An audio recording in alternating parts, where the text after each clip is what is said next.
السلام علیکم سامعین. اردو افسانے ایک کاوش ہے اردو کی بہترین تحریریں آپ تک پہنچانے کا. اگر آپ کو میرا یہ چینل پسند آ رہا ہے تو میری آپ سے گزارش ہے کہ آپ اس کی ویڈیوز کو لائک ضرور کیا کریں اور کامنٹ ضرور کیا کریں. آپ کے لائک اور کامنٹس میرے چینل کو مدد کریں گے آگے بڑھنے میں اور کامیاب ہونے میں. میں تیری جوگن پیا، مکمل ناول، تحریر شازیہ عطا. کیا سوچا ہے تم نے ممی؟ چل رہی ہو ہمارے ساتھ؟ ممی نے اپنی پلیٹ میں سلاد نکالتے ہوئے پوچھا. نہیں ممی، میرا دل اکتا چکا ہے انگلینڈ جا جا کے. شروع سے ہی آپ مجھے ہر چھٹیوں میں وہیں لے جاتی ہیں. اس بار تو میرا خیال ہے کہ پاپا کی بات مان لی جائے، اپنی گرینڈ ماں کا گھر دیکھ ہی لیا جائے. اس نے چاولوں کی ڈش کی جانب ہاتھ بڑھاتے ہوئے کہا. دماغ خراب ہے تمہارا؟ جانتی ہو کتنا گھٹن زدہ ماحول ہے وہاں کا. خیر اب ایسا بھی گھٹن زدہ نہیں. پاپا اپنی پلیٹ پر جھکے جھکے منمنائے. کیوں نہیں؟ ہر وقت سروں پر ٹوپیاں اور ہاتھوں میں تسبیح. عورتوں کی تو کڑی نگرانی ہوتی ہے اس گھر میں کہ کیا کسی قیدی کی جیل میں ہوتی ہوگی. یہ نہ پہنو، وہ نہ کرو، یہاں نہ بیٹھو، وہاں نہ جاؤ. انہوں نے پوری طرح تصویر کشی کر کے اسے بر وقت آگاہ کرنا چاہا. اور یہ کہ آپ کو بیٹھے بٹھائے وہ لوگ کہاں سے یاد آ گئے. اس کی طرف سے فارغ ہو کر انہیں پاپا کی جانب رخ موڑا. بی جان کا فون آیا تھا، بہت پوچھ رہی تھی وہ مومی کے متعلق. میں نے بتایا کہ آج کل وہ امتحانوں سے فارغ ہے تو کہنے لگی کچھ دن کے لیے بھجوا دو، میں بھی دیکھوں میری پوتی کتنی بڑی ہو گئی ہے. بہت اصرار کر رہی تھیں وہ، اسی لیے میں نے مومی سے کہا کہ اگر تم ہمارے ساتھ نہیں جانا چاہتی تو لاہور چلی جاؤ. انہوں نے جواب میں پوری تفصیل بتا دی. ماما سچ پوچھیں تو میرا اپنا بھی موڈ ہو رہا ہے وہاں جانے کا. پاپا کہتے ہیں وہاں میرے بہت سے کزنز بھی ہیں. اس نے بڑی مہارت سے نوڈلز فورک پر لپیٹتے ہوئے اشتیاق سے بتایا. چلی جاؤ، مگر وہاں اس قدر پابندیاں اور روک ٹوک ہیں کہ 4 دن بھی نہ رہ سکو گی. مگر ممی میں اکیلی گھر میں بھی تو بور ہو جاؤں گی نا. سنی امریکہ جا چکا ہے اور ریما میچز دیکھنے شارجہ جا رہی ہے، اور پھر میں کون سا وہاں رہنے کی پابند ہوں. اگر دل نہ لگا تو واپس آ جاؤں گی. ہاں ہاں بیٹا ضرور جاؤ، وہ سب بہت خوش ہوں گے تمہیں دیکھ کر. پاپا ممی سے پہلے بول اٹھے. مبادا وہ پھر نہ کوئی منفی پہلو نکال سکیں. پاپا آپ کو بھی اپنے گھر والے یاد نہیں آئے؟ لائف اتنی مصروف ہو گئی ہے کہ کسی کو یاد کرنے کا وقت ہی کہاں ملتا ہے. ممی آپ کب وہاں گئی تھیں؟ گئی تھی ایک دفعہ جب تم بہت چھوٹی تھیں. بہت ہی کنزرویٹو فیملی ہے ان کی، انہوں نے نخوت سے جواب دیا. ارے بھائی تم سلاد ہی کھائے جا رہی ہو، ذرا ڈھنگ سے کھانا کھاؤ. پاپا نے موضوع بدلنے کو انہیں ٹوکا. مجھے کھانے سے زیادہ اپنی فٹنس کا خیال ہے، انہوں نے نیپکن سے ہاتھ پوچھتے ہوئے جواب دیا. اور ہاں میں نے تمہیں وہاں کے متعلق بتا دیا ہے، ابھی بھی سوچ لو. ہمارا ٹور 2 ماہ کا ہے. انہوں نے ٹیبل سے اٹھتے ہوئے ایک بار پھر اسے باز رکھنے کی کوشش کی. میں نے سوچ لیا ہے ممی، اور کچھ نہیں تو تھوڑا چینج ہی صحیح. ٹھیک ہے بیٹا، میں تمہاری سیٹ بک کروا دیتا ہوں. اوکے پاپا. وہ بھی ٹیبل سے اٹھ گئی. وہ اسٹار پلس پر فیشن شو دیکھ رہی تھی جب پاپا آ گئے. ہیلو پاپا. ہیلو بیٹا، ممی کہاں ہیں تمہاری؟ انہوں نے ٹائی کی ناپ ڈھیلی کرتے ہوئے پوچھا. مسز عباس کے ہاں پارٹی پر گئی ہیں، اس نے والیوم کم کرتے ہوئے بتایا. میں تمہارا ٹکٹ لے آیا ہوں، کل کی سیٹ بک کروا دی ہے. اوہ پاپا اتنی جلدی؟ مجھے جانے کے لیے شاپنگ بھی تو کرنی تھی، اس نے ٹھنک کر کہا. ارے بیٹا ابھی کل کا دن ہے تمہارے پاس، شاپنگ تو 2 گھنٹوں میں بھی ہو سکتی ہے. کچھ آج کر لو، کچھ کل کر لینا، انہوں نے مشورہ دیا. ہاں یہ ٹھیک ہے، بس ابھی چلی جاتی ہوں، لیکن جاتے جاتے مجھے اچھی سی کافی پلاتی جاؤ. ٹھیک ہے پاپا.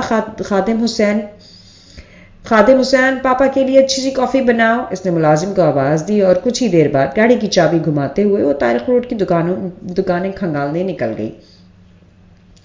ایئرپورٹ کی لاؤنج سے باہر نکلتے ہی چچا جان اسے اپنے منتظر ملے. وہ بزنس کے سلسلے میں کراچی آتے رہتے تھے اور کبھی کبھار ان کے ہاں بھی آ جاتے تھے، اسی لیے اسے ان سے اس کی جان پہچان تھی. Hello uncle. وہ ان کی جانب بڑھے تو اس نے گرمجوشی کا اظہار کیا. کیسی ہو بیٹا؟ انہوں نے شفقت سے اس کے سر پر ہاتھ پھیرتے ہوئے پوچھا. فائن، آپ کیسے ہیں؟ الحمدللہ. وہ اس کا بیگ اٹھا کر گاڑی کی جانب بڑھتے ہوئے بولے. ڈرائیور نے مستعدی سے اسے آگے بڑھ کر ان کے ہاتھ سے لے کر ڈگی میں رکھا. اس اثنا میں انہوں نے اس کے لیے پچھلا دروازہ کھول دیا. اسے بٹھا کر وہ خود بھی بیٹھ گئے اور ڈرائیور نے گاڑی چلا دی. راستے بھر وہ ان سے باتیں کرتی آئی. وہ بھی ممی پاپا کا حال اور ان کے بزنس کے متعلق پوچھتے رہے. رستہ کٹنے کا پتہ ہی نہیں چلا. اور ان کی گاڑی حبیب اللہ روڈ کی صاف ستھری سڑک پر قدیم طرز تعمیر پر مشتمل وسیع و عریض حویلی نما گھر کے پورچ میں رک گئی۔ کیسے ill mannered لوگ ہیں، معلوم بھی تھا کہ خاص مہمان یعنی کہ میں آ رہی ہوں اور کوئی باہر تک نہیں آیا، حالانکہ گیٹ کھولنے والا ملازم لڑکا اندر غائب ہو چکا تھا یقیناً اطلاع دینے، اور ابھی وہ سوچ ہی رہی تھی کہ 2-3 لڑکیاں برآمدے میں نمودار ہوئیں۔ السلام علیکم، وہ بڑی گرمجوشی سے آگے بڑھی تھیں۔ ہائے، اس نے انہیں بغور دیکھتے ہوئے جوابی گرمجوشی دکھائی کہ حلیے سے تو وہ بالکل بھی دقیق دنوزی یا ان پڑھ نہیں لگ رہی تھیں۔ آئیے نا، ان میں سے ایک نے رہنمائی کے لیے قدم بڑھاتے ہوئے اندر آنے کی دعوت دی تو وہ اس کے ساتھ چلنے لگی۔ باقی دونوں نے بھی اس کے ساتھ ہو لی۔ تائی جان اور چچی جان ہال کمرے میں ہی موجود تھیں، دونوں بڑی محبت سے ملی۔ میرا خیال ہے پہلے تم بی جان کو سلام کراؤ، پھر اطمینان سے کزن سے ملنا، تائی جان نے شفقت سے اس کی پیٹھ سہلاتے ہوئے کہا۔ وہ کدھر ہیں؟ بی جان اپنے کمرے میں ہیں، آئیں میں لے چلتی ہوں، ویسے میں انہیں آپ کی آمد کی اطلاع دے چکی ہوں، انہیں ہی کزنز میں سے ایک نے بتایا۔ آ گئی میری بچی۔ اس سے پہلے کہ وہ ان کے کمرے میں جاتی بی جان خود ہی باہر آ گئیں۔ شاید اس کا مزید انتظار انہیں گرا گزر رہا تھا۔ سرمئی اور سفید رنگ کے چھوٹے چھوٹے پھولدار پرنٹڈ سوٹ پر سفید دوپٹے سے سر کو اچھی طرح ڈھانپے وہ بہت پروقار اور اتنی سوبر لگ رہی تھیں کہ ان کے احترام میں وہ بے ساختہ ہی اٹھ کھڑی ہو تھی۔ السلام علیکم۔ وعلیکم السلام، جیتی رہو، پھولو پھلو، خدا نیک نصیب کرے۔ انہوں نے اسے ساتھ لگا لیا۔ آنکھوں سے آنسو جاری ہو گئے اور ان کے ہونٹ کتنی ہی دیر بے آواز دعائیں دیتے رہے۔ ان کے وجود کی مقدس سی مہک نے اسے پوری طرح اپنے حصار میں لے رکھا تھا۔ بہنوں سے ملی تم؟ کتنی ہی دیر بعد انہوں نے اسے آہستگی سے الگ کر کے بوڑھی آنکھوں سے آنسو صاف کرتے ہوئے پوچھا۔ جی ملی تو ہوں، لیکن ابھی تعارف نہیں ہوا۔ یہ کون سا مشکل کام ہے، آپ بیٹھیے، ہم ابھی پوری تفصیل سے تعارف کروا دیتے ہیں، براؤن سوٹ والی معصوم سی لڑکی نے خوش دلی سے کہا، اور پھر وہ سب کے متعلق تفصیل سے بتانے لگی۔ عثمان، سائرہ، سلمان اور رابعہ بابا جان یعنی تایا جان کی اولاد تھے، اور عالیہ، عائشہ، بلال اور زینب چھوٹے چچا جنہیں سب چھوٹے ابو کہتے تھے کے بچے تھے۔ سائرہ اور زینب آبی اپنے اپنے سسرال میں خوش و خرم زندگی گزار رہی تھیں۔ آپ پہلے فریش ہو جائیں، تب تک میں چائے بناتی ہوں، تعارف کے بعد عالیہ نے کہا تو وہ اٹھ کھڑی ہوئی۔ آئیے میں آپ کو آپ کا کمرہ دکھا دوں۔ عائشہ اس کے ساتھ اٹھ گئی۔ پھر بڑی اچھی کلر اسکیم ہے، کس کی چوائس ہے؟ پنک اور وائٹ کے انتظار سے مزین وہ کمرہ واقعی بہت سادہ اور خوبصورت تھا۔ یہ میرا اور رابعہ کا کمرہ ہے، ظاہر ہے ہماری ہی چوائس ہے۔ اب آپ یہاں رہیں گی اور میں عالیہ وغیرہ کے ساتھ ان کے کمرے میں شفٹ ہو جاؤں گی۔ وہاں اور کون کون ہے؟ اس نے محسوس کیا تھا کہ مکینوں کے حساب سے یہاں کمرے کم ہیں، اس لیے پوچھا۔ عالیہ کے ساتھ زینب اور آمنہ ہیں، وہ لوگ تو پہلے ہی 3 ہیں، اوپر سے تم بھی چلی جاؤ گی؟ اس نے تعجب سے پوچھا۔ ایک کمرے میں اتنی لوگوں کی موجودگی سے اس کا تو ویسے ہی دم گھٹنے لگا۔ تو کیا ہوا، ہم لوگ مل جل کر بہت خوش رہتی ہیں، بلکہ ہمارا تو زیادہ وقت ایک دوسرے کے کمرے میں ہی گزرتا ہے۔ چند دن میں آپ کو ہمارے باہمی اتفاق کا اندازہ ہو جائے گا۔ عائشہ کے لہجے میں باہمی اتفاق کا ذکر کرتے ہوئے اس احساس سے تفاخر اور خود شامل کیا گیا تھا۔ میرا خیال ہے اب آپ آرام کریں، سفر سے تھک گئی ہوں گی۔ ہاں ٹھیک ہے، میں کچھ دیر آرام کر لوں، پھر تفصیل سے بات کرتے ہیں۔ لیکن سنو، عائشہ باہر نکلنے لگی تو اس نے پکارا۔ وہ رک کر اسے دیکھنے لگی۔ مجھے کچھ دن یہاں رہنا ہے، اگر مجھ سے دوستی کرنی ہے تو یہ آپ جناب چھوڑنا ہوگا، ورنہ مشکل ہو جائے گی۔ وہ تو ظاہر ہے خود بخود ہی چھوٹ جائے گا، اس نے شگفتگی سے جواب دیا اور مسکراتے ہوئے باہر نکل گئی۔ وہ آرام کی غرض سے لیٹی تھی، لیکن نہ جانے کب آنکھ لگ گئی اور اسے پتہ ہی نہیں چلا وہ کب تک سوئی رہی۔ جاگی تو کمرے میں ملگجا سا اندھیرا چھایا ہوا تھا۔ وہ عقل مندی سے کروٹ بدل کر مزید سونے کا ارادہ کر ہی رہی تھی کہ باہر سے آنے والی مختلف آوازیں سن کر بادل نخواستہ اٹھ گئی۔ باتھ روم میں جا کر منہ ہاتھ دھویا اور بالوں میں برش کر کے باہر آ گئی۔ ہال کمرہ جسے کامن روم کے طور پر استعمال کیا جاتا تھا میں اس وقت خاصی رونق تھی۔ تائی جان، چچی جان اور لڑکیاں سبھی موجود تھیں۔ اٹھ گئیں بیٹا؟ تائی جان نے اسے دیکھ کر محبت سے پوچھا۔ جی آنٹی، اس نے جواب دیا اور ان کے قریب ہی بیٹھ گئی۔ عالیہ چائے بنا لو، چاچی جان نے عالیہ سے کہا۔ آپ لوگوں نے ابھی تک چائے نہیں پی؟ اس نے وال کلاک دیکھتے ہوئے پوچھا جو 6:30 بجا رہی تھی۔ تمہارا انتظار کر رہے تھے، ورنہ ہم لوگ تو 4:30 یا زیادہ 5 بجے تک ضرور پی لیتے ہیں، عالیہ نے کچن میں جاتے ہوئے بتایا۔ تو تم لوگ پی لیتے، خواہ مخواہ میری وجہ سے اتنی دیر کی؟ کیوں بھائی، تم ہماری مہمان ہو اور مہمان نوازی کے کچھ تقاضے ہوتے ہیں، اور ہم تو ویسے بھی اپنی روایتوں سے پیار کرنے والے بڑے روایتی سے لوگ ہیں، تائی جان نے کہا تو وہ مسکرا دی اور پھر آمنہ اور رابعہ سے باتیں کرنے لگی۔ السلام علیکم ہماری اجنبی امزاد۔ بے وقت دو آوازوں نے اس نے گردن گھما کر دیکھا، ہاتھوں میں تھامے ریکٹ بتا رہے تھے کہ وہ دونوں ٹینس کھیل کر آ رہے ہیں۔ ماں بدولت کو بلال کہتے ہیں۔ سامنے سے لڑکے نے اسے اپنی جانب اجنبی نظروں سے دیکھتے پا کر تعارف کی رسم نبھائی۔ اور ہم ہیں سلمان علی، آپ کے سگے تایا زاد۔ دوسرے نے بھی قدرے جھک کر اس کی تقلید کی۔ اور میں، ابھی اس نے اپنا تعارف کرانے کے لیے ہونٹ کھولے ہی تھے کہ بلال نے اسے درمیان میں روک دیا۔ آپ کے متعلق ہم بھی اچھی طرح جانتے ہیں، آپ مریم ہیں، ہماری فرسٹ کزن، کراچی سے تشریف لائی ہیں، غالباً ہماری اچھی شہرت سن کر کچھ عرصہ قیام کا ارادہ رکھتی ہیں، اور ہمیں یقین ہے کہ ہماری محبت اور مہمان نوازی اس کچھ عرصے کو لمبے عرصے میں بدل دے گی۔ بلال نے اس سے قدرے فاصلے پر رکھے فلور کشن پر بیٹھتے ہوئے کہا۔ اس کے انداز میں شرارت مگر لب و لہجے میں بڑی شائستگی تھی۔ یقیناً، اس نے خوش دلی سے کہا۔ اتنے میں عالیہ نے چائے لگا دی۔ اتنا تکلف؟ بے حد اہتمام دیکھ کر اس نے بے ساختہ کہا۔ تکلف کہاں کیا ہے، تمہارے آنے کی خوشی میں ہم سب نے ایک ایک ڈش بنائی ہے، رابعہ نے پلیٹ اس کی جانب بڑھاتے ہوئے بتایا۔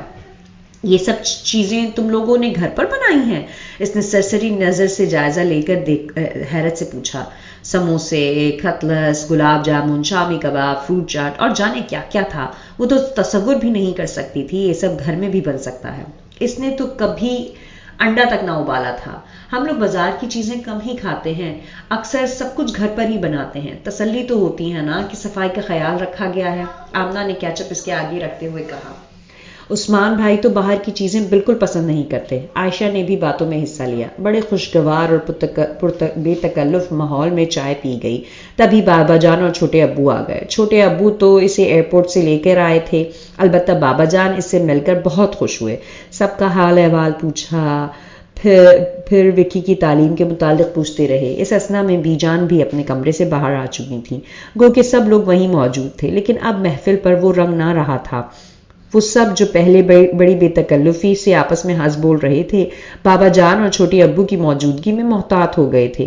سب کا لہجہ خود بخود دھیما پڑ گیا تھا، گو کہ باتیں تو اب بھی سب ہی کر رہے تھے، لیکن بزرگوں کے سامنے ادب اور احترام کا پورا خیال رکھا گیا تھا۔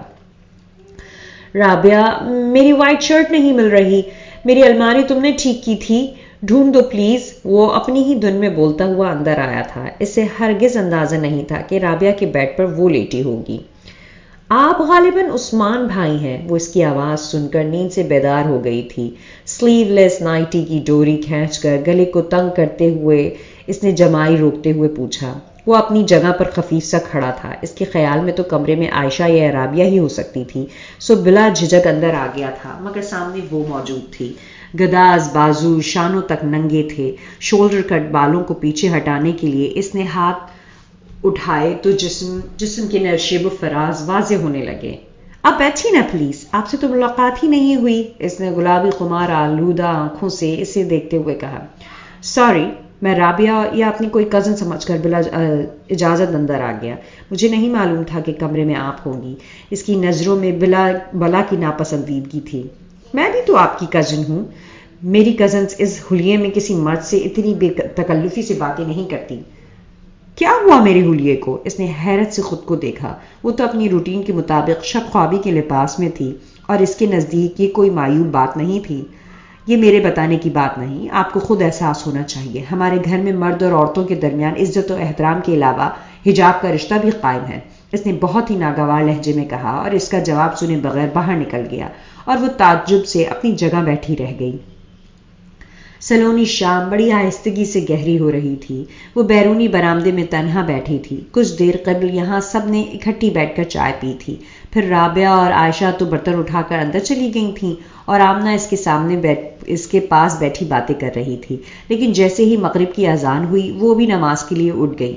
وہ کچھ دیر تو لان میں ٹہلتی رہی، پھر جہاں کچھ فاصلے پر آمنہ اور رابعہ نماز پڑھ رہی تھیں، 2-4 چکر لگا کر اندر آ گئی کہ عائشہ یا عالیہ سے گپ شپ لگائے، لیکن کمرے میں جھانکا تو وہ بھی نماز پڑھ رہی تھی۔ مغرب کا ٹائم ہی ایسا تھا کہ سارا گھر بیک وقت نماز میں مشغول تھا۔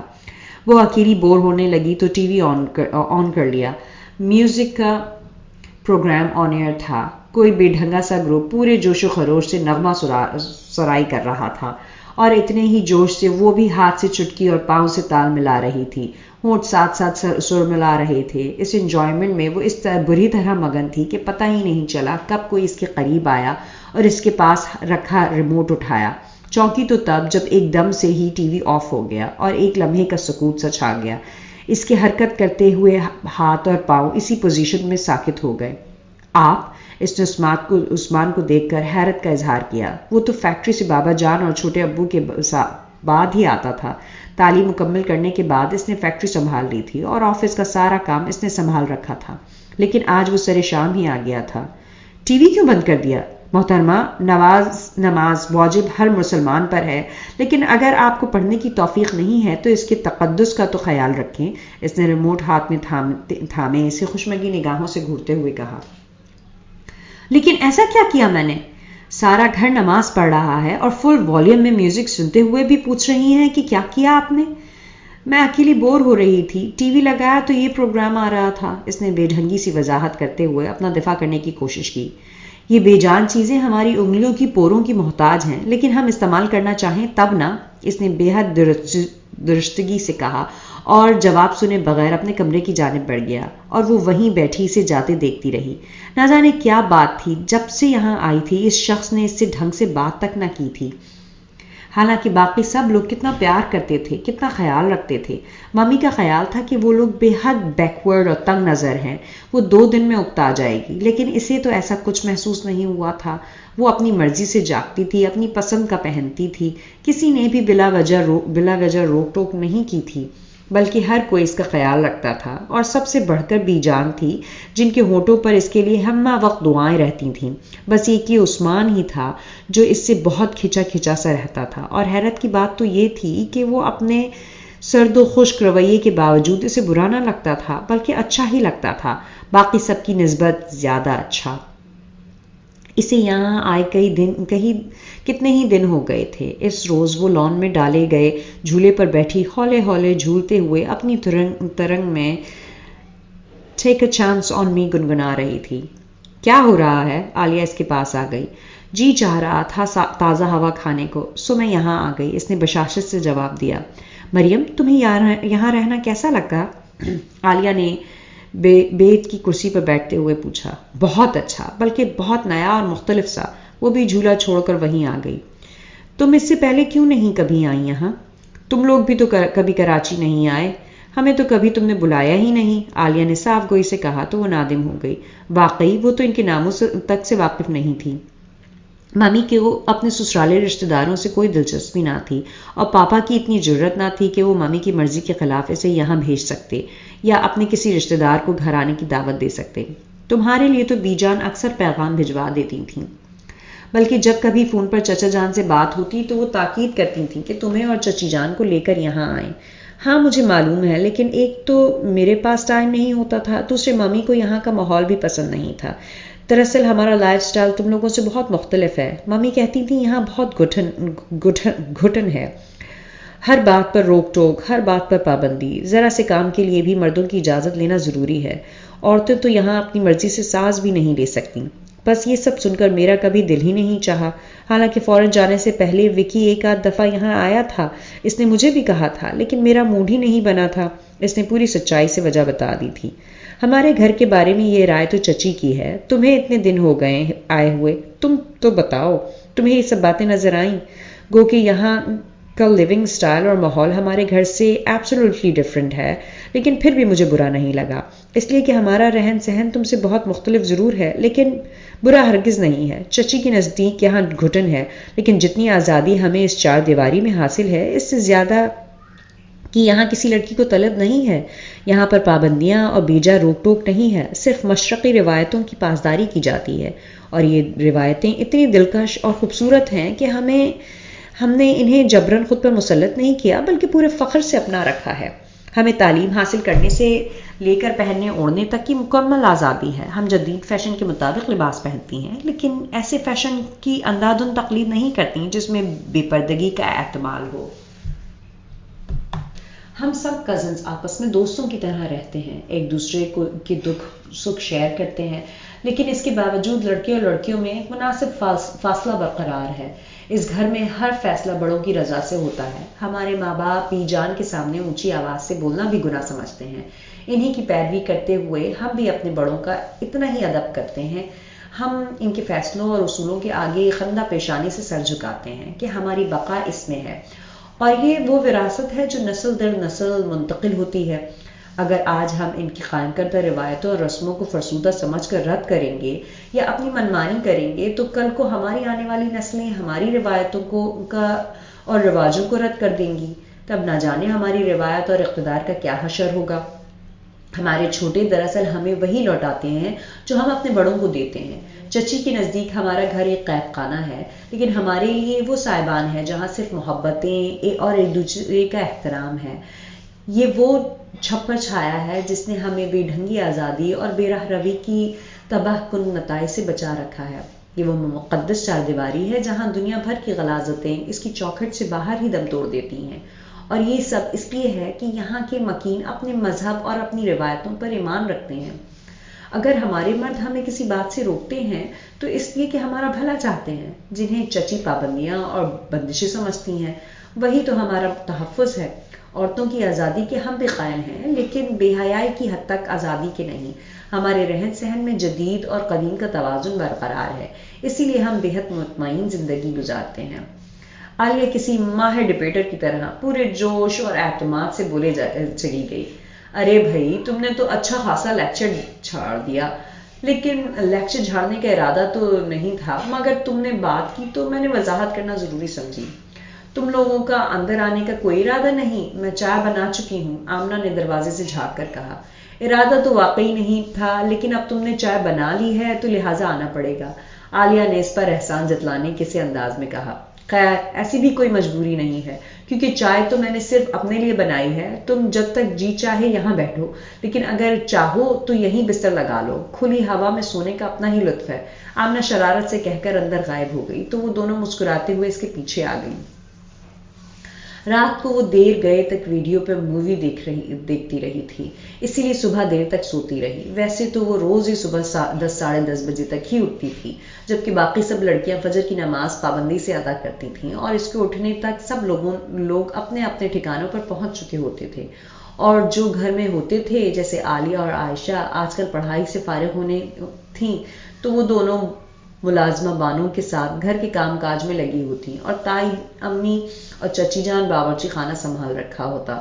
وہ اٹھتی تو اس کا ناشتہ تیار کر کے ٹیبل پر لگا دیا جاتا۔ اسے یہاں کی یہ بات بہت اچھی لگی تھی کہ کسی نے بھی اس پر یہاں کے اعتبار مسلط کرنے کی کوشش نہیں کی تھی۔ وہ بالکل ویسے ہی رہ رہی تھی جیسے اپنے گھر میں رہتی تھی، یہاں تک کہ کبھی کسی نے صبح جگایا بھی نہیں تھا، لیکن آج شاید زیادہ دیر ہو گئی تھی تبھی بانو اسے جگانے چلی آئی تھی۔ چھوٹی بی بی اٹھ جائیں، بہت ٹائم ہو گیا ہے، مجھے سخت نیند آ رہی ہے، تم جاؤ، اس نے کروٹ بدلتے ہوئے ناگواری سے کہا۔ لیکن بی بی جی اب تو دوپہر ہونے کو ہے اور آج تو چھٹی کا دن ہے۔ یو شٹ اپ، جاؤ یہاں سے، سونے دو مجھے، اس نے غصے سے ڈانٹا تو بانو ڈر کر واپس چلی گئی، لیکن اس کی نیند ٹوٹ چکی تھی۔ کچھ دیر تو وہ آنکھیں موندے لیٹی رہی، لیکن بالآخر اٹھ گئی۔ پردہ اٹھا کر باہر جھانکا تو دھوپ یہاں سے وہاں تک اتری ہوئی تھی۔ وال کلاک 11 بجا رہا تھا۔ اس نے وارڈروب سے زردی ٹی شرٹ اور بلیک ٹراؤزر نکالی، غسل کیا، ڈرائر سے بال خشک کیے اور باہر آ گئی۔ آج چھٹی کا دن تھا، اس لیے بابا جان اور چھوٹے ابو سمیت سبھی ہال کمرے میں موجود تھے۔ السلام علیکم، وہ سب پر ایک نظر ڈال کر بی جان کے پاس آ گئی۔ وعلیکم سلام، جیتی رہو، آج تو خوب سوئی تم۔ جی بی جان، دراصل رات کو دیر تک مووی دیکھتی رہی تھی۔ بیٹا اپنے گھر کے لیے اداس تو نہیں ہو گئی؟ بابا جان نے شفقت سے پوچھا۔ نہیں انکل، میں تو یہاں بہت انجوائے کر رہی ہوں، اس نے شگفتگی سے جواب دیا۔ بھلا ہم جیسے زندہ دل کزنز کے ہوتے ہوئے یہ اداس کیسے ہو سکتی ہیں؟ سلمان نے اترا کر کہا۔ بہت عرصہ اکیلی رہی ہے میری بچی، ابھی تو موقع ملا ہے بہن بھائیوں میں مل کر رہنے کا، خدا خوش رکھے، بی جان نے محبت پاش نظروں سے اسے دیکھتے ہوئے کہا۔ ناشتہ لگا دوں مریم؟ رابعہ نے کچن سے آ کر پوچھا۔ باقی سب نے کر لیا؟ اس نے بی جان سے پوچھا۔ باقی سب تو لنچ کی تیاری کر رہے ہیں، بی جان کی بجائے تائی جان نے جواب دیا، اور واقعی کچن سے آتی خوشبوئیں بتا رہی تھی کہ دوپہر کا کھانا تیاری کے آخری مراحل میں ہے، اور اسے آج پہلی بار اپنے اتنی دیر سے اٹھنے پر سبکی کا احساس ہوا تھا۔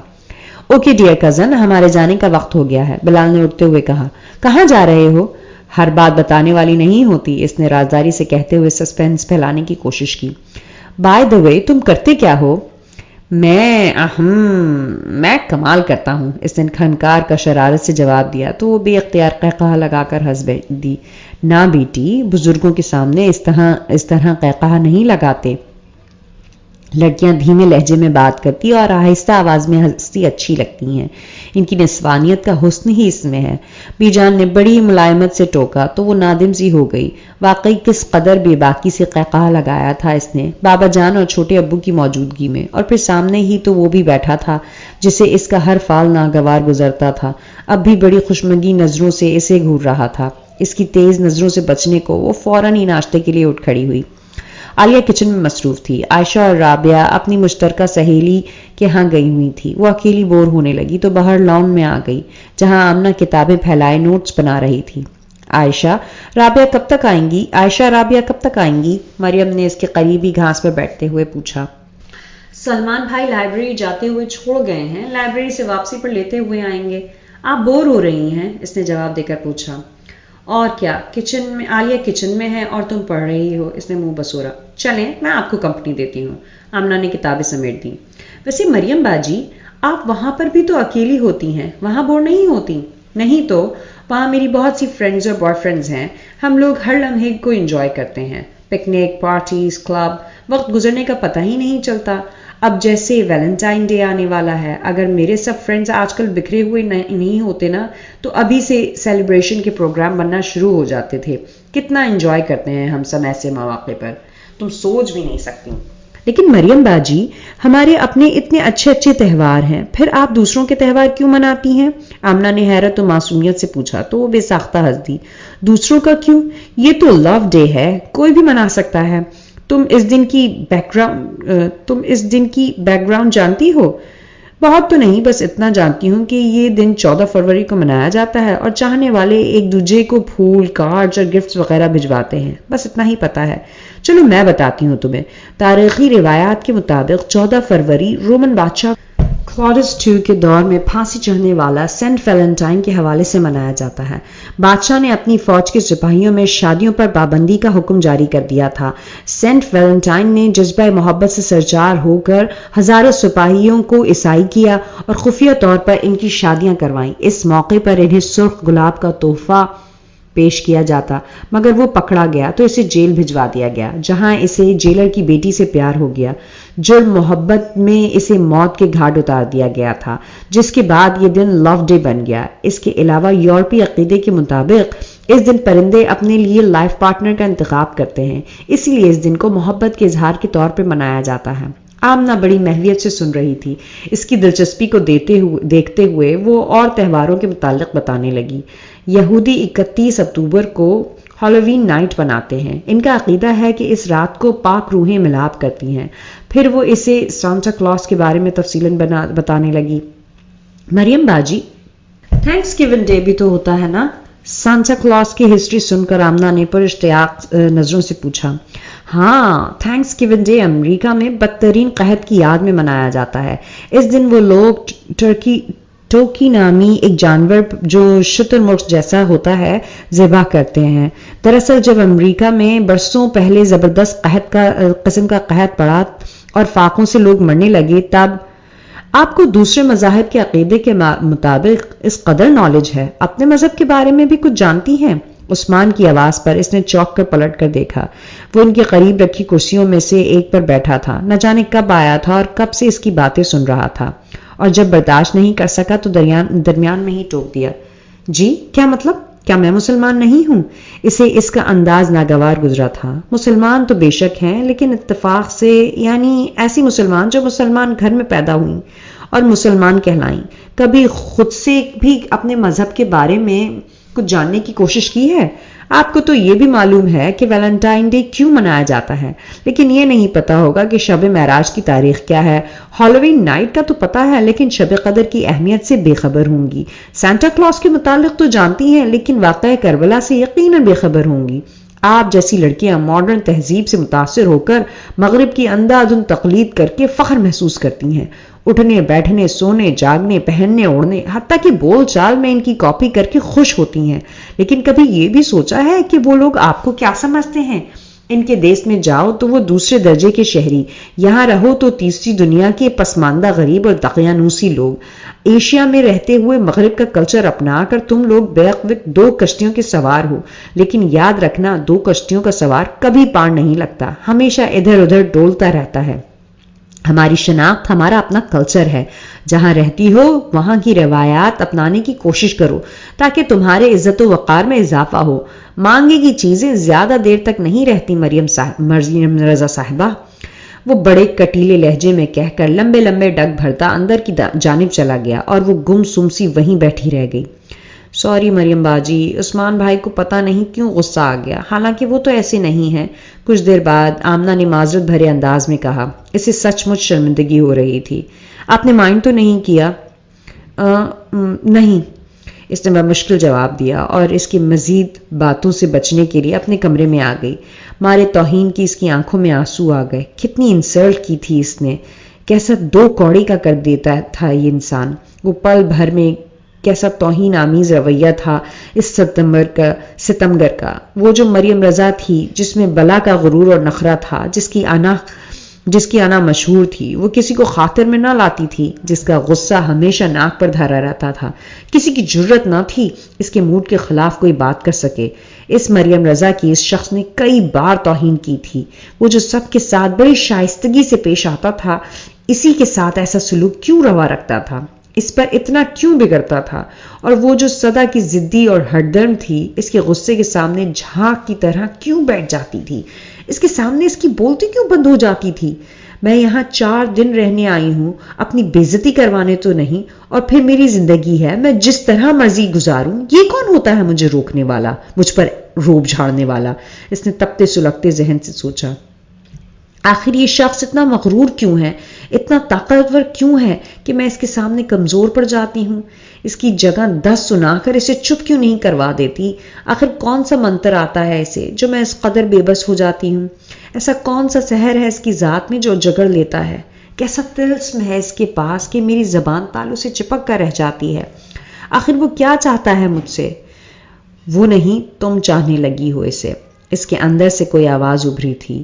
اس سرگوشی پر وہ بری طرح چونک گئی، مگر اس کے اندر سے ایک ہی آواز ابھر رہی تھی۔ اس نے بے حد حیرت سے دوبارہ اور پھر 100 بار سنا۔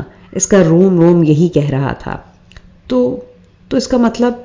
جانے وہ کیوں اس چند لفظی جملے کی وضاحت کرتے ہوئے جھجک رہی تھی، مگر ساری وضاحتیں از خود ہی اس پر منکشف ہو گئی تھیں۔ وہ حیران پریشان کنگ سی بیٹھی تھی، سمجھ بھی نہیں آ رہا تھا کہ کیا کرے، خوش ہو یا خود سے لڑے۔ کتنا عجیب تھا یہ انکشاف کہ وہ شخص جو ہمیشہ اس سے بدگمان سا رہتا تھا، اس کے دل میں آن بسا تھا۔ کتنا اچھوتا تھا یہ احساس کہ وہ جو سدا ہی اس سے خفا خفا سا رہتا تھا، وہی خوابوں میں آن بسا تھا۔ وہ جو اسے بھری محفل میں نظر انداز کرتا تھا، وہی سب سے زیادہ عزیز ہو گیا تھا۔ کیسا پاگل تھا اس کا منچلا دل، کس کا انتخاب کر بیٹھا تھا، کیسی مشکل خواہش کر بیٹھا تھا۔ اور پھر تو ہر نئے دن کے ساتھ یہ خواہش زور پکڑتی چلی گئی۔ اس نے اپنے لاڈلے دل کو لاکھ سمجھانا چاہا، مگر وہ تو پوری طرح ہٹ درمی پر تلا ہوا تھا۔ کتنا منہ زور جذبہ تھا یہ، کیسے بے اختیار کر دیا تھا اسے۔ رنگ برنگی تتلیوں جیسی یہ خواہشیں کتنی دلکش تھیں اور کتنی جلد پروان چڑھی تھیں۔ وہ خود حیران تھی کہ وہ عثمان احمد، جسے کچھ روز پہلے تک اس نے دیکھا تک نہ تھا، اب دل کی اولین خواہش بنا بیٹھا تھا۔ کس قدر عزیز ہو گیا تھا وہ اسے کہ اسے دیکھے بنا چین نہیں پڑتا تھا۔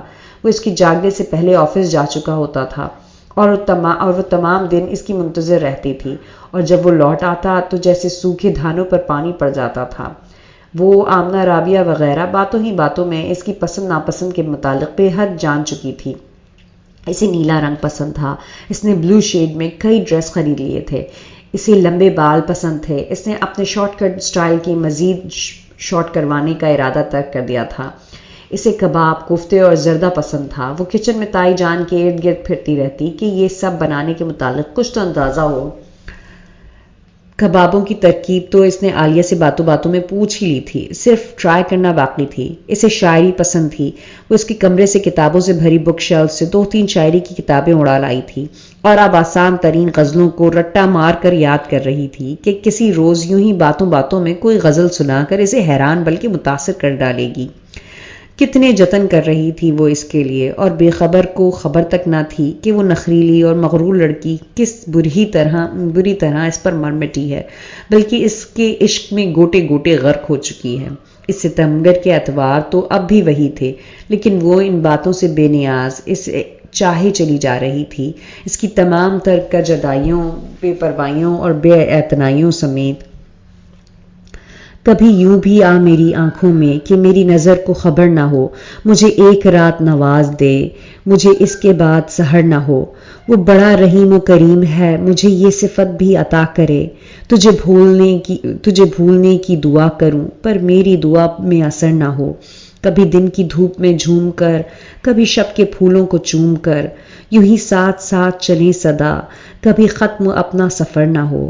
میرے پاس میرے حبیب آ، ذرا اور دل کے قریب آ، تجھے دھڑکنوں میں بسا لوں میں کہ بچھڑنے کا کبھی ڈر نہ ہو، تجھے دھڑکنوں میں بسا لوں میں کہ اف کیا مصیبت ہے۔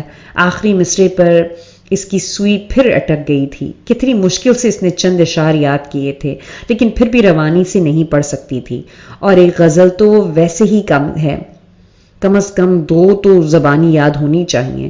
اگر میں نے کسی موقع پر ایک سنائی اور کسی نے خوش ہو کر دوسری کی فرمائش کر دی تو انکار کرنے کی صورت میں تو صاف پکڑی جاؤں گی کہ رٹا ماری ہوئی غزل سنائی ہے۔ اف کس مصیبت میں پھنس گئی ہوں، ایک ہی غزل یاد کر کے میرے سر میں درد شروع ہو گیا ہے۔ آخر تمہاری پسند اتنی مشکل کیوں ہے عثمان احمد؟ اس نے دونوں ہاتھوں سے سر تھام لیا۔ میرا خیال ہے ایک کپ اسٹرانگ سی چائے پی لوں، تبھی اگلے اشعار یاد کرنے کے قابل ہو سکوں گی، اس نے کتاب بند کرتے ہوئے خود سے کہا اور باہر آ گئی۔ بانو کدھر ہو بھائی؟ جی بی بی جی ادھر ہوں، عثمان کے کمرے سے جواب آیا۔ مجھے جلدی سے ایک کپ چائے بنا دو۔ وہ وہیں چلی آئی۔ کیا ہو رہا ہے؟ عثمان صاحب کے جوتے پالش کرنے ہیں جی، وہ پالش برش والا ڈبہ کھولتے ہوئے بولی۔ تم جاؤ میں یہ کام کر دیتی ہوں۔ آپ؟ اس نے بے حد تعجب اور بے یقینی سے کہا۔ وہ جو ایک کپ چائے بنوانے کے لیے اسے ڈھونڈتی پھر رہی تھی وہ جوتوں پر پالش کرے گی؟ کیسی انوکھی بات ہے۔ ہاں بھائی میں کر لوں گی، تم جاؤ چائے بناؤ۔ اسے ٹکر ٹکر دیکھتے پا کر اس نے سنجیدگی سے کہا تو وہ باہر نکل گئی۔ بھلا یہ کون سا مشکل کام ہے کہ میں نہیں کر سکتی؟ وہ تو یوں ہی حیران ہو رہی تھی، کیا میں لڑکی نہیں ہوں، اس طرح کے کام نہیں کر سکتی؟ اس نے پالش کی ڈبیا کھولتے ہوئے خود سے کہا۔ سیاہ شوز پر ذرا سی پالش لگائی اور برش چلانے لگی۔ کوئی دیکھے تو رضا محی الدین کی نازو پلی صاحبزادی جس نے کبھی ہل کر پانی کا گلاس بھی نہیں پیا، عثمان احمد کے جوتے پالش کر رہی ہے۔ How strange! وہ خود بے یقینی کے عالم میں تھی، اور اگر اس وقت مجھے روبہ دیکھ لے تو یقیناً حیرت سے اپنے حواس کھو بیٹھے گی۔ اسے اپنی سب سے عزیز دوست کا خیال آیا جو آج کل اپنے بھائی کے ساتھ بینکاک گئی ہوئی تھی۔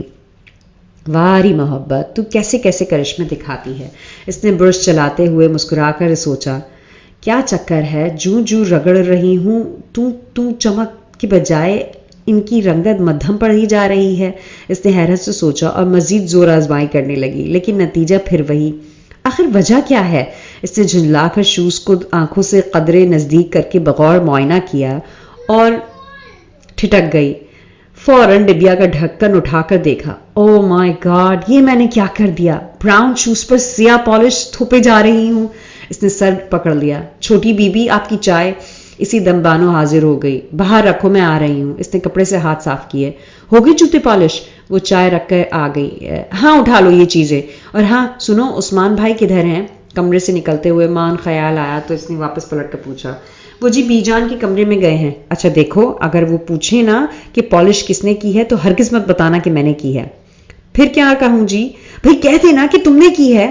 یا کچھ بھی کہہ دینا، لیکن میرا نام مت لینا، ورنہ تمہیں ہی ڈانٹ پڑے گی کہ مہمان سے کام کیوں کروایا، اور ویسے بھی کسی کا کام اس لیے تھوڑی کیا جاتا ہے کہ اس پہ احسان جتایا جائے، بس اسی لیے میں نہیں چاہتی کہ انہیں پتہ چلے کہ یہ کارنامہ میں نے انجام دیا ہے، ٹھیک ہے نا؟ وہ پوری دل جمعی سے اسے پٹی پڑھا رہی تھی اور وہ اس کے کندھوں کے پار دیکھتے ہوئے مسلسل دانت نہ کوسے جا رہی تھی۔ بانو کے دانت نہ کوسنے پر اسے شک گزرا کہ پیچھے کوئی موجود ہے۔ اس نے فوراً پلٹ کر پیچھے دیکھا اور خفت سے سرخ پڑ گئی۔ عثمان احمد عین اس کے پیچھے کھڑا پوری توجہ سے ہمہ تنگوش تھا، اور وہ تو جیسے سر پر پاؤں رکھ کر بھاگی تھی۔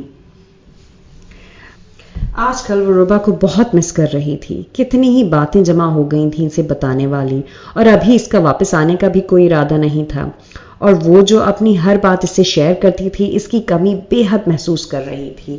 آخر اسے عثمان کے متعلق بھی تو بتانا تھا، اور اسی لیے وہ سلمان کے ساتھ جا کر مس یو کے کارڈز خرید لائی تھی۔ وکی اور مامی ڈیڈی کا کارڈ لکھنے کے بعد وہ ربا کا کارڈ لکھنے لگی، اور تبھی اس نے سوچا کیوں نہ اسے ایک خط بھی لکھ ڈالے، آخر دل کی باتیں بھی شیئر کرنی تھیں، اور اس نے کاغذ قلم سنبھال لیا۔ ڈیئر ربا، کیسی ہو؟ یقیناً بہت انجوائے کر رہی ہوگی۔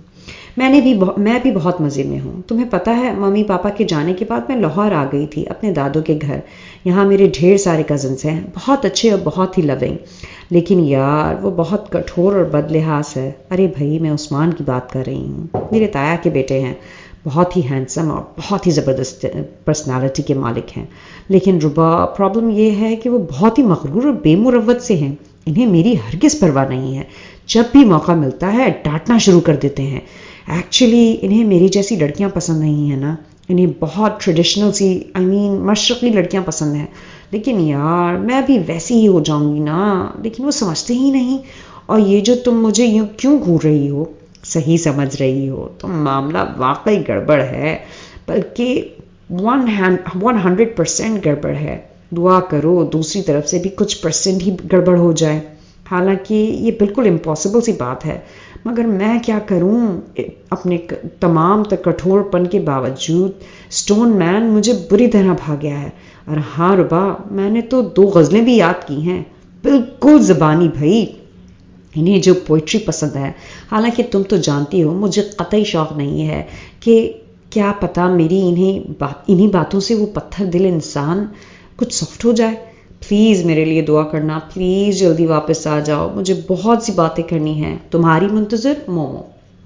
خط تہ کر کے اس نے وہیں رکھی کتاب میں رکھا اور آنکھیں موند کر دل میں غزل کے اشعار دہرانے لگی۔ تبھی سے خیال آیا کہ وہ کتنے دنوں سے عثمان کی بک شیلف میں سے پوئٹری کی بکس لائی ہوئی ہے، اس سے پہلے کہ اسے خبر ہو انہیں واپس رکھ دینا چاہیے۔ اور یہ خیال آتے ہی اس نے ٹیبل پر رکھی پوئٹری کی 2-3 کتابیں اٹھائی اور اس کے کمرے میں آ گئی۔ کتابوں کو ان کے ٹھکانے پر رکھ کر وہ شیلف کا جائزہ لینے لگی۔ اسلامی، ادبی، تاریخی، شاعری، غرض ہر قسم کی کتابیں رکھی تھیں۔ سڈنی شیلڈن کے ناول دیکھ کر اس کے منہ میں پانی بھر آیا۔ فوراً ہاتھ بڑھا کر ایک ناول نکالا، لیکن ابھی صحیح طرح ٹائٹل بھی نہ دیکھ پائی تھی کہ باتھ روم کا بولٹ کھلنے کی آواز آئی اور وہ جیسے اچھل پڑی۔ عثمان اس وقت گھر میں بلکہ باتھ روم میں ہی ہوگا، اسے اس کا بالکل بھی اندازہ نہیں تھا۔ اس نے عجلت میں ہاتھ میں تھاما ناول قریبی چیئر پر پھینکنے کے سے انداز میں رکھا۔ جلدی میں فٹ میٹ پر اتاری ہوئی جوتی الٹی ہی پہن لی اور باہر کو لپکی۔ یہ سب کچھ اس سرحد سے ہوا کہ اپنے کمرے میں آ کر اسے اپنے انداز پر خود ہی ہنسی آ گئی۔ جب سے اس پر اس کی محبت کا انکشاف ہوا تھا وہ اس سے یوں ہی بدکتی تھی، عجیب سی جھجک آڑے آنے لگی تھی۔ وہ سوچتی تھی کہ اگر اس کے جذبوں کا اسے علم ہو گیا تو کیا ہوگا، اسی لیے وہ اس کا سامنا کرتے ہوئے کتراتی تھی۔ دل کی دھڑکنیں اسے دیکھتے ہی اپنی رفتار بھول جاتی تھیں، بصارتیں ہر پل اس کو دیکھنا چاہتی تھیں، مگر وہ سامنے آتا تھا تو نظر نہ اٹھتی تھی۔ عجیب مستعد کیفیات تھیں اس کی کہ اسے دیکھنا بھی چاہتی تھی، اسے چھپنا بھی چاہتی تھی۔ کیسی خپتی تھی وہ۔ تائی جان مٹر چھیل رہی تھی، وہ بھی ان کی مدد کرنے لگی۔ عائشہ فون پر سائرہ باجی سے بات کر رہی تھی۔ آمنہ اور رابعہ اپنی باتوں میں مگن تھی۔ قریب ہی صوفے پر الٹا پلٹا لیٹا بلال وقتاً فوقتاً ان کی گفتگو میں ٹکڑے لگا رہا تھا۔ رات کو کھانے میں کیا بنے گا؟ چچی جان کو سرے شام ہی فکر لگ جاتی تھی، کیونکہ بی جان کھانا کھا کر عشاء کی نماز پڑھتی تھیں اور رات کا کھانا سب اکٹھے ہی کھاتے تھے، اس لیے اہتمام بھی زیادہ ہوتا تھا۔ پالک گوشت بنا لو، انہوں نے غالباً پہلے سے ہی سوچ رکھا تھا۔